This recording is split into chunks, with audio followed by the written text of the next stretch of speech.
Friends, welcome to my mister मरमिट episode 22। Episode 21 तक की वीडियोस मैंने ऑलरेडी अपलोड कर दी हैं, जिसका लिंक आपको डिस्क्रिप्शन बॉक्स में मिल जाएगा। तो लास्ट एपिसोड में हमने देखा था कि तेंगी बाई यंदुओ के साथ सनयंग का इंटरव्यू लेने आता है। तो यंदुओ उसे बताती है कि मैं पिछले कुछ दिनों से सनयंग का इंटरव्यू लेने की कोशिश कर रही हूँ, लेकिन उसने मुझे कभी नोटिस ही नहीं किया है। तो तेंगी बाई कहता है, तुम इतने दिन से हार्डवर्क कर रही हो। तो यंदुओ कहती है, इसमें हार्डवर्क क्या है, ये मेरी ड्यूटी है। वेल, यंदुओ कहती है, कभी कभी मैं गिव अप करना चाहती हूँ, लेकिन तुम्हें देखकर ऐसा लगता है कि मुझे गिव अप नहीं करना चाहिए। तो तेंगी बाई पूछता है, क्या मुझे देखकर? तो यंदुओ कहती है, हाँ, जितना हार्डवर्क तुम करते हो उसके सामने मेरा हार्डवर्क कुछ भी नहीं है। वेल, यंदुओ कहती है, हमने प्रॉमिस किया था कि जब तुम ड्रीम कप जीत जाओगे तो तुम मेरे साथ एक्सक्लूसिव इंटरव्यू दोगे, लेकिन अगर मैं तब तक एक ऑफिशियल रिपोर्टर नहीं बन पाई तो फिर मैं तुम्हारा इंटरव्यू कैसे लूंगी। तो तेंगी बाई कहता है, लगता है तुम ज्यादा ही वरीड हो, don't worry about it. Well, यंदुओ तेंगी बाई से कहती है, हम कितनी देर से सनयंग का वेट कर रही हैं, कोई गारंटी नहीं है कि वो कब आएगा, तुम वापस घर चले जाओ और रेस्ट करो। तो तेंगी बाई कहता है, जब तक मैं अपने आइडल को नहीं देख लेता तब तक मैं यहाँ से नहीं जाऊंगा, और कहता है, वेट करो, मैं कुछ ड्रिंक लेकर आता हूँ। तो जब वो ड्रिंक लेकर आ रहा होता है तब उसे वहाँ सनयंग मिल जाता है, और तेंगी बाई उससे कहता है, मैं साउथ टीम का स्विमर हूँ, नाइस टू मीट यू। तो सनयंग कहता है, अपने ड्रीम को अचीव करने में पूरी मेहनत करना। तो तेंगी बाई उसे थैंक्स कहता है और कहता है, मुझे तुमसे एक फेवर चाहिए। मेरी फ्रेंड एक रिपोर्टर है, वो एवरीडे तुम्हारा वेट करती है ताकि उसे तुम्हारा इंटरव्यू मिल जाए। वो बहुत हार्डवर्क कर रही है, क्या तुम उसका इंटरव्यू एक्सेप्ट कर सकते हो? तो सनयंग कहता है, इतने सारे फेमस स्विमर हैं तो वो मेरा ही इंटरव्यू क्यों लेना चाहती है? तो तेंगी बाई उसे बताता है कि तुम सबसे ज्यादा हार्डवर्क करते हो, वो तुम्हारी वीडियोस मिलियन टाइम्स देखती है, वो तुम्हारी फैन भी है, मैंने भी तुम्हारा टैलेंट देखा है। तो सनयंग कहता है, तुम भी कुछ कम मेहनत नहीं करते हो, तुम भी अपने ड्रीम को पूरा करने के लिए पूरी जान लगा देना। तो तेंगी बाई कहता है, I will do my best, लेकिन अभी मुझे मेरी फ्रेंड की हेल्प करनी है, वो तुम्हारे लिए काफी हार्ड वर्क कर रही है, I hope you can help her. तो सनयंग कहता है, क्या तुम उस गर्ल की बात कर रही हो जो छोटी सी रिपोर्टर है? तो तेंगी बाई कहता है, हाँ। तो सनयंग कहता है, मैं उसे अपने होटल के बाहर डेली देखता हूँ, जब मेरी प्राइवेट ट्रेनिंग खत्म हो जाएगी तो मैं उसको इंटरव्यू दे दूंगा।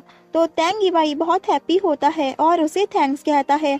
आगे तेंगी बाई ड्रिंक लेकर आता है तो यंदुओ थकी हुई लेटी होती है, तो तेंगी बाई उस पर हंसता है। तो यंदुओ कहती है, मैं सो नहीं रही थी, स्टॉप लाफिंग, लेकिन वो उस पर हंसता ही रहता है और ये सीन काफी फनी होता है। वेल, यंदुओ को सनयंग ने एक टेक्स्ट भेजा होता है और जिसे देखकर वो शॉक हो जाती है और तेंगी बाई को दिखाती है कि सनयंग ने मुझे टेक्स्ट किया है कि उसने मेरा इंटरव्यू एक्सेप्ट कर लिया है, और काफी खुश होती है। तो तेंगी बाई भी उसके साथ ही खुश होता है। तो यंदुओ खुशी में तेंगी बाई को हक कर लेती है और कहती है, तुम मेरे लक चार्म हो। तो तेंगी बाई उसे हक करता हुआ देखकर शॉक रह जाता है। तो यंदुओ उससे दूर हटके सॉरी कहती है कि मैं कुछ ज्यादा ही एक्साइटेड हो गई थी। तो तेंगी बाई कहता है, चलो जल्दी से चलते हैं। तो फाइनली यंदुओ का ड्रीम पूरा होता है और वो उसका इंटरव्यू ले लेती है और सनयंग को थैंक्स कहती है। तो तेंगी बाई पूरी साउथ टीम को वहां ले आता है और सनयंग को उसका इंटरव्यू देने के लिए थैंक्स कहता है। तो सनयंग कहता है, she is so hard working, मुझे खुशी है कि मैं उसका इंटरव्यू एक्सेप्ट कर पाया। तो यंदुओ को फिर सनयंग के मुंह से खुद की तारीफ सुनता हुआ देख काफी खुशी होती है। वेल, पूरी साउथ टीम सनयंग के साथ मिलकर बहुत खुश होती है और कहती है, आप सारे स्विमर्स के आइडल हैं, और फिर सब मिलकर सनयंग के साथ एक फोटो क्लिक करवाते हैं। Then next morning boss Liu सभी इंटर्न की एलिमिनेशन लिस्ट का अनाउंसमेंट करने के लिए सभी को कंपनी में इकट्ठा करते हैं। तो यंदुओ अपनी जगह पर नहीं होती है, तो बॉस लियू टीचर सन से पूछते हैं, यंदुओ कहाँ है? तो टीचर सन कहते हैं, उसकी तबीयत खराब है, शायद इसलिए वो नहीं आई होगी। तो बॉस लियू कहते हैं, रिजल्ट क्लियर है, और वो जैसे ही अनाउंसमेंट करना स्टार्ट करते हैं कि तभी भागते हुए यंदुओ आ जाती है और वो अपने प्लेसमेंट के साथ आती है और कहती है, मैंने सनयंग का इंटरव्यू ले लिया। और ऑफिस में ये सुनकर सब शॉक हो जाते हैं। तो टीचर सन कहते हैं, रियली, कैसे? तो यंदुओ अपनी पूरी स्टोरी बताती है तो सभी उसके लिए क्लैपिंग करते हैं। वेल, यहाँ तेंगी बाई भी उसके साथ आया हुआ है देन बॉस लियू अपनी अनाउंसमेंट लिस्ट में यंदो को एलिमिनेट कर देते हैं। तो फाइनली इस इंटरव्यू की वजह से यंदो इस कंपनी में अपनी जगह बना पाई। तो यंदो को सब कॉन्ग्रेट्स कहते हैं और तेंगी बाई भी सुनकर खुशी से वापस चला जाता है और कहता है ये सब यंदो की हार्ड वर्क की वजह से हुआ है। देन तेंगी बाई स्टेडियम वापस आता है तो कोच वू उससे कहते हैं क्या तुम्हें अभी तक याद था कि तुम्हें वापस भी आना है, मतलब कि तुम तो भूल ही गए थे कि तुम्हारा स्टेडियम भी है। और कहते हैं क्या तुम्हें ट्रेनिंग की कोई फिक्र नहीं है। तो तेंगी बाई कहता है यंदो बीमार थी इसलिए मैं उसके पास गया था। आई नो कि आप मेरे लिए वरीड हैं, मैं आपका कंसर्न समझता हूँ, लेकिन कोच डोंट वरी, यंदो मेरे लिए कभी कोई बाधा नहीं बनेगी। और उन्हें ये भी बता देता है कि मुझे ये रियलाइजेशन नहीं था कि मैं उसे पसंद करता हूँ। कोच बू, मैं यंदो को सच में बहुत लाइक करता हूँ। अगर पूरा संसार भी मुझसे ये कहेगा कि हमें साथ नहीं रहना चाहिए, तब भी मैं उसके साथ ही रहना चाहता हूँ। तभी चिरीफोंग भी आकर उनकी बातें सुन लेता है। वेल तेंगी बाई कहता है लेकिन यंदो मेरी ट्रेनिंग के बीच कभी नहीं आएगी। तो कोच वो कहते हैं ओके ओके और उसे फोन रिटर्न कर देते हैं और कहते हैं तुम अपना फोन रख सकते हो, लेकिन ट्रेनिंग पर से भी फोकस नहीं हटना चाहिए। तो तेंगी बाई उन्हें थैंक्स कहता है। तभी पीछे से चिरीफोंग क्लैपिंग करता हुआ आता है और कहता है तुम तो बड़े उस्ताद निकले, आखिर कोच बू को तुमने मना ही लिया। और फोन लेकर ये कहते हुए चला जाता है कि मैं यंदो को तुम्हारी टेक्स्ट करने में हेल्प करता हूँ। इधर यंदो अपने ऑफिस में सन यंग के साथ वाली क्लिप सबको दिखाती है। तो बॉस लियू उससे कहते हैं गुड जॉब और यंदो का रैंक नंबर 1 कर देते हैं। तो फाइनली उसने अपने बॉस को भी इम्प्रेस कर ही लिया। तो यंदो की खुशी का कोई ठिकाना ही नहीं होता है और लिंजी और टीचर सन भी उसके लिए हैप्पी होते हैं, लेकिन चैंगमी नहीं, क्योंकि उसे रैंक 1 से हटा दिया गया है। तो आगे लिंजी उससे कहता है तुम खुश नहीं होना, तुम्हें देखकर लग रहा है। तो वो कहती है तुमने ही तो यंदो की हेल्प की है ना उसका इंटरव्यू लेने में। तो वो कहता है मैंने उसके इंटरव्यू में उसकी कोई हेल्प नहीं की है, उसने जो भी किया है वो उसका हार्ड वर्क था।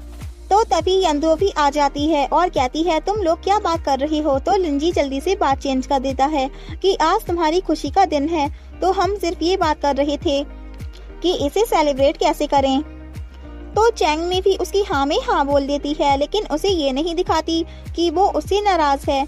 लेकिन यंदो भी समझ जाती है कि ये दोनों उससे कुछ तो हाइड कर रहे हैं। तो वो फिर चैंगमी से पूछने आती है कि क्या बात है, मुझे सच बताओ, तुम लोग मुझसे कुछ हाइड कर रही हो ना, क्या तुम लोग सीक्रेटली डेटिंग तो नहीं कर रही हो। तो चैंगमी कहती है ये तुम कैसे सोच सकती हो, स्टूपिड चीजें मत सोचो। तो यंदो कहती है मैंने क्योंकि तुम लोगों को साथ में काम करते हुए कई बार देखा है, वो तुम्हारे साथ ओयंग का इंटरव्यू लेने भी तो गया था और तुमने ही तो मुझे बताया था कि लिंजी तुम्हारा आइडल है। तो चैंगमी कहती है मेरे और लिंजी के बीच एक छोटी सी मिसअंडरस्टैंडिंग हो गई थी, लेकिन अचानक से मुझे लिंजी के लिए गुड फीलिंग होने लगी। तो यंदो कहती है मतलब कि तुम लिंजी को लाइक करने लगी हो। तो चैंगमी कहती है धीरे बोलो वरना कोई सुन लेगा। तो यंदो कहती है तो इसमें गलत क्या है, आखिर वो एक अच्छा इंसान है। इधर चिरीफोंग अपने फ्रेंड्स को तेंगी बाई की एक्टिंग करके दिखाता है और उसे टीज करता है, जो भी उसने कोच बू के सामने कहा था कि ओ माय गॉड, अगर पूरा संसार भी हम दोनों को अलग करने के लिए कहेगा तब भी मैं उसके साथ ही रहना चाहता हूँ, उसे प्रोटेक्ट करना चाहता हूँ, क्योंकि कोच बू मैं उसे पसंद करता हूँ। तो मिंगतियान और लिंगी कहते हैं क्या रियली उसने कोच बू से ऐसा कहा। तो चिरीफोंग कहता है ऑफ कोर्स। तो तेंगी बाई उन दोनों से कहता है इसकी बकवास मत सुनो और ये क्रेजी हो गया है। तो चिरीफोंग कहता है मैं क्रेजी हो गया हूँ या तुम हमसे हाइड करना चाह रहे हो अपने रिलेशनशिप। वेल चिरीफोंग कहता है तुम यंदो को लाइक करते हो तो तुम्हें ब्रेव होना चाहिए, अगर तुम्हें हमारी कोई जरूरत हो तो बता दो। तो तेंगी बाई कहता है मैंने तुमसे कहा था ना कि तुम स्टॉप करो, लेकिन चिरीफोंग कहता है अगर तुमने यंदो से अपना लव कन्फेस नहीं किया तो यंदो को कोई और चुरा ले जाएगा, फिर तुम्हें रिग्रेट होगा। तो मिंगतियान भी कहता है चिरीफोंग इज राइट। तो चिरीफोंग कहता है मैंने एक प्लान सोचा है, अपने नेक्स्ट कंपटीशन के दिन तुम सभी रिपोर्टर्स को बता देना कि तुम यंदो को लाइक करते हो, तुम उसके साथ ही रहना चाहते हो। तो तेंगी बाई कहता है तुम इसे पब्लिक करना चाहते हो। तो चिरीफोंग कहता है कि हाँ, ये बात पूरी दुनिया को पता होनी चाहिए कि तुमसे यंदो को कोई चुरा नहीं सकता। तो मिंगतियान कहता है हाँ, हम तुम्हारे लिए एक रोमांटिक सीन क्रिएट कर सकते हैं, एक रेस्टोरेंट, फ्लावर्स बुके, फायरवर्क्स, जिस दिन तुम यंदो को कन्फेस करोगे। तो चिरीफोंग कहता है इसकी बात मत सुनो, इसका प्लान ओल्ड फैशन और मनी वेस्टेड है, तो मिंगतियान कहता है तुमसे ज्यादा मुझे रोमांस की नॉलेज है, क्योंकि मैं सबसे ज्यादा रोमांटिक ड्रामास देखता हूँ। मेरा प्लान जरूर काम आएगा। तो लिंगी कहता है ये सब इम्पोर्टेंट नहीं है, सबसे इम्पोर्टेंट ये जानना है कि क्या यंदुओ के दिल में भी तुम्हारे लिए फीलिंग्स हैं। अगर हाँ तो तुम उससे कह देना कि आई लाइक यू, बस यही इनफ है। तो चिरीफोंग और मिंगतियान लिंगी से कहते हैं तुम्हारा प्लान सबसे घटिया है, ये कैसे पता चलेगा कि एक गर्ल के दिल में क्या फीलिंग है। कि तभी लिंगी के फोन पर एक कॉल आती है और वो चला जाता है। देन टेंगीबाई कहता है ये सबसे इम्पोर्टेंट है कि यंदुओ मेरे लिए क्या फील करती है। आगे ये लोग खुशी में सेलिब्रेट कर रहे होते हैं कि उन सबका प्लेसमेंट हो गया। तो यहाँ यंदुओ लिंजी के सामने चैंगमी की काफी तारीफ करने लगती है और उसकी क्वालिटीज बताने लगती है और चैंगमी उसको स्टॉप करने के लिए कहती है। वेल यंदुओ लिंजी से कहती है तुम भी तो सिंगल हो ना, तो आई थिंक चैंगमी और तुम्हारा मैच परफेक्ट लगेगा। तो चैंगमी उसे शांत रहने के लिए बोलती है और लिंजी ये सुनकर बुरी तरह शॉक होता है। लेकिन वो उन दोनों को एक साथ टाइम स्पेंड करने के लिए ये प्रिटेंड करती है कि मेरी लैंडलॉर्ड ने मुझे आज जल्दी बुलाया था, उन्हें कुछ काम है मुझसे, और उन दोनों को एक साथ छोड़कर चली जाती है। तो चैंगमी लिंजी से बात करने की कोशिश करती है, लेकिन वो भी उसे अकेला छोड़कर चला जाता है। मतलब अगर यंदुओ नहीं है तो वो भी उसके बिना नहीं रुकेगा। तो चैंगमी को काफी हर्ट होता है। इधर यंदुओ खुशी खुशी ये सोचते हुए जा रही होती है कि अब वो दोनों एक साथ टाइम स्पेंड करेंगी। कि तभी लिंजी आ जाता है और वो उसे देखकर शॉक हो जाती है और कहती है चैंगमी कहाँ है। लेकिन वो उसे अपनी कार में बैठाकर ले जाता है। फिर आगे वो उसे उसके घर ले आता है। तो वो उससे पूछती है तुम दोनों तो एक साथ अच्छे से डिनर कर रहे थे, तो तुम चैंगमी को छोड़कर मेरे पीछे क्यों आ गए। तो वो कुछ बोलता ही नहीं है। तो यंदु उससे पूछने के लिए बार बार ट्राई करती है, लेकिन लिंजी उस पर भड़क जाता है कि क्या तुम जानती हो ये कितना डिसरेस्पेक्टफुल है, तुम मुझे और चैंगमी को मिलाने की कोशिश कर रही थी। तो यंदुओ कहती है चैंगमी एक अच्छी लड़की है। तो लिंजी कहता है तुम्हें कुछ नहीं पता है कि जिस बॉय को तुम अटैच कराने की ट्राई कर रही थी वो ऑलरेडी एक गर्ल को लाइक करता है। तो यंदुओ पूछती है तुम ऑलरेडी किसी गर्ल को लाइक करते हो, और कहने लगती है मैं सच में एक इडियट थी जो चैंगमी और तुम्हें फोर्स करने लगी। तो लिंजी कहता है क्या तुम जानना नहीं चाहती कि वो गर्ल कौन है। तो यंदुओ कहती है हाँ मैं बिल्कुल जानना चाहती हूँ, कौन है वो। कि तभी टेंगीबाई भी वहाँ आ जाता है। तो लिंजी कहता है जिस गर्ल को मैं लाइक करता हूँ वो यंदुओ है। तो यंदुओ शॉक रह जाती है। तो टेंगीबाई आकर पूछता है तुम यहाँ कैसे। तो लिंजी कहता है काफी लेट हो गया था तो मैं उसे ड्रॉप करने आया हूँ। तो टेंगीबाई कहता है ओके तुम लोग बातें करो, और चला जाता है। तो लिंजी कहता है मुझे तुम्हारे रेस्पॉन्स का वेट रहेगा, और वो भी चला जाता है। फिर आगे यंदुओ काफी कंफ्यूज हो जाती है और उस मोमेंट को याद करती है जब लिंजी का इंटेंशन उस पर था, और दूसरी तरफ वो उस मोमेंट को भी याद करती है जब टेंगीबाई का इंटेंशन उस पर था। तो वो कंफ्यूजन में जा ही रही होती है कि टेंगीबाई उसे रोक लेता है और उससे कहता है लिंजी ने तुमसे अभी कन्फेस किया था ना, तो तुमने उसे क्या बोला। तो यंदुओ पूछती है तुमने सुन लिया था। तो टेंगीबाई कहता है हाँ मैंने सब सुन लिया था कि उसने तुमसे कहा था कि वो तुम्हें लाइक करता है। तो तुमने उसे क्या आंसर दिया। तो यंदुओ कहती है नहीं मैंने उससे कुछ नहीं कहा। तो टेंगीबाई कहता है क्या तुम्हारे दिल में उसके लिए फीलिंग्स हैं। तो यंदुओ कहती है आई डोंट नो, और ये सुनकर टेंगीबाई भी कंफ्यूज हो जाता है। तो वो यंदुओ से कहता है तुम्हें क्यों नहीं पता, तुम्हें ये साफ पता होना चाहिए कि तुम किसी को लाइक करती हो या नहीं। तो यंदुओ कहती है मुझे सच में कुछ नहीं पता कि अगर हम डेट करेंगे तो उसके बाद क्या होगा। तो टेंगीबाई कहता है क्या होता अगर लिंजी की जगह मैं तुमसे कन्फेस करता, क्या होता अगर मैं तुमसे कहता कि मैं तुम्हें लाइक करता हूँ, तो तुम्हारा आंसर क्या होगा। तो यंदुओ टेंगीबाई को ही देखने लगती है और कुछ देर वहीं फ्रीज हो जाती है। देन फिर वो उससे कहती है मुझसे मजाक मत करो, ऑलरेडी मैं लिंजी की वजह से बहुत परेशान हूँ। तो टेंगीबाई कहता है मैं मजाक नहीं कर रहा हूँ, मैं सीरियस हूँ। मैं लिंजी के लिए तुम्हारी फीलिंग्स को क्लियर करना चाहता हूँ, इसलिए मैं ये जानना चाहता हूँ कि अगर उसकी जगह मैं होता तो तुम्हारा आंसर क्या होता। तो यंदुओ जैसे ही उसे अपनी फीलिंग्स के बारे में बताने वाली होती है कि तभी उसे कोच बुक की बातें याद आने लगती हैं कि वो उन दोनों को दूर रखना चाहते हैं, और फिर उसके मुंह से सिर्फ एक ही वर्ड निकलता है इम्पॉसिबल। तो टेंगीबाई कहता है क्यों इम्पॉसिबल क्यों। तो वो कहती है तुम्हारे लिए ये सब इम्पोर्टेंट नहीं है, अभी तुम्हारे लिए सिर्फ तुम्हारा कंपटीशन और तुम्हारी स्विमिंग ही इम्पोर्टेंट है। तो तुम में डेट करने की एनर्जी भी कैसी आई? ये नहीं हो सकता। हम सिर्फ कांटेक्ट में इसलिए हैं क्योंकि तुम एक स्विमर और मैं एक रिपोर्टर हूँ। अगर कोई दिन ऐसा आया जब तुम स्विमर ना रहो और मैं रिपोर्टर ना रहूं, तो हम कांटेक्ट में भी नहीं रह सकते। तो तैंग गिबाई कहता है क्यों नहीं रह सकते? हमने पहले ये प्रॉमिस किया था ना कि जब हम साथ होंगे तो हम अपने स्टेटस को भूल जाएंगे। क्या वो सब झूठ था? तो यंदुओ कहती है ऐसा नहीं है, लेकिन तैंग गिबाई काफी हर्ट हो जाता है और उससे कहता है तुम्हें एक्सप्लेन करने की जरूरत नहीं है, मैंने ऑलरेडी तुम्हारा आंसर सुन लिया है। और फिर वहीं दोनों स्टॉप हो जाते हैं। तो आगे तैंग गिबाई मुंह लटकाकर वापस अपने कैंपस आ जाता है और चिरीफोंग उससे पूछता है क्या तुम्हें यंदुओ की फीलिंग्स का पता चला? तुम्हारे एक्सप्रेशन से तो लग रहा है कि तुम्हारा कन्फेशन रिजेक्ट हो गया, लेकिन यंदुओ तुम्हें रिजेक्ट कैसे कर सकती है? तो तैंग गिबाई उसे लिंजी के कन्फेशन के बारे में भी बताता है। तो चिरीफोंग कहता है उसने क्या आंसर दिया?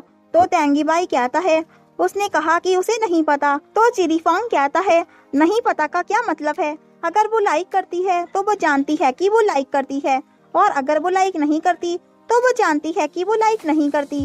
और तैंग गिबाई से कहता है तुम्हें परेशान नहीं होना चाहिए, तुम्हारे पास अभी भी चांस है, क्योंकि उसने अभी तक लिंजी को हाँ नहीं कहा। तो वो कहता है उसने लिंजी को आंसर दिया कि उसे नहीं पता, लेकिन मुझे आंसर दिया कि इम्पॉसिबल। और कहता है मैंने कभी नहीं सोचा था कि यंदुओ मेरे बारे में ऐसा सोचती है, उसने हमेशा मुझे सिर्फ एक फ्रेंड ही माना है। और चिरीफोंग से कहता है तुम ये बात किसी को मत बताना कि मैं यंदुओ को लाइक करता हूँ, वरना हम फ्रेंड्स भी नहीं रह पाएंगे। तो चिरीफोंग भी उसकी बातों से कंफ्यूज हो जाता है। इधर यंदुओ भी और ज्यादा कंफ्यूज होती है तैंग गिबाई को लेकर कि वो ऐसा क्वेश्चन मुझसे कैसे पूछ सकता है, क्या वो मुझे टीज कर रहा था? फिर नेक्स्ट मॉर्निंग जब वो ऑफिस आती है तो वो लिंजी के आंसर को लेकर ही कंफ्यूजन में होती है कि तभी लिंजी आकर कहता है तुम्हें कल रात के सवाल के बारे में कंफ्यूज होने की जरूरत नहीं है, मैं तुम्हें फोर्स नहीं करूँगा क्योंकि अभी तक तुमने मुझे रिजेक्ट नहीं किया है। तो यंदुओ कहती है क्या मैं तुम्हें रिजेक्ट करूं? तो लिंजी कहता है नहीं, मैं तो बस ये बता रहा था कि रिजेक्ट करने का हर गर्ल को हक होता है, लेकिन अगर तुम मुझे रिजेक्ट करोगी तो मैं तुमसे दोबारा कन्फेस करूंगा। अगर तुम मुझे दोबारा रिजेक्ट करोगी तो मैं तुमसे फिर कन्फेस करूंगा।